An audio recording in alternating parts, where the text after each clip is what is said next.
So this is the roller coaster problem. You're on a roller coaster and you're going through one of these loops with a 22-meter radius. And so we're given the radius. I didn't write it down here because of the chalkboard.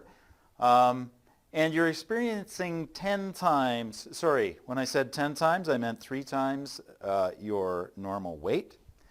And so the question is, how fast are you going around this loop?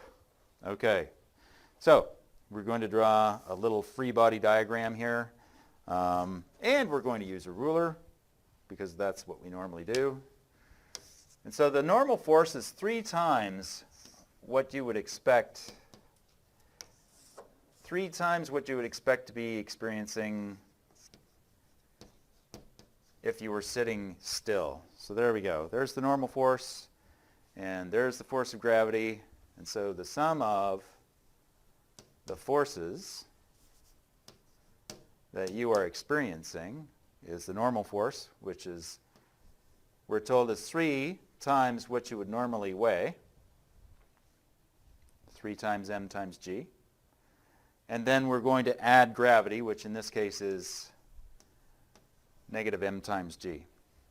And so what the seat is actually doing, it's doing 2 things. It's holding you up against gravity, and it's providing the centripetal acceleration towards the center of the circle. It's redirecting your velocity all the time.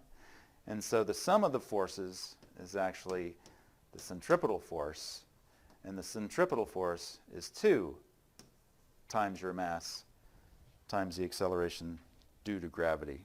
Now this is deeply unsatisfying because we have an m here, and we don't know what the m is, and we don't really want to just put in any value because our weight could change. However, this is one of those things where the masses are going to cancel out because acceleration and inertia wind up being the same thing. Centripetal force, mv squared over r, there's an m on that side of the equation, is now equal to 2 times mass times the acceleration due to gravity. And so our m's are going to cancel out.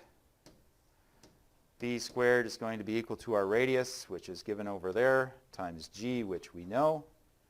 And so v is equal to the square root. Oh yeah, there's a 2 here. There we go. Square root of 2 times 22 times 9.8. 20. 20.76. Okay. 21 meters per second it is. There we go. Okay. So once again, this is one of those problems where you have to have a little bit of faith about the idea that the mass is eventually going to cancel out even if you don't know it. And so once again, what we did was we identified the net force, and the net force in this case is the centripetal force. The normal force is responsible for doing those 2 things, holding you up against gravity as well as providing the centripetal force to keep you changing your velocity.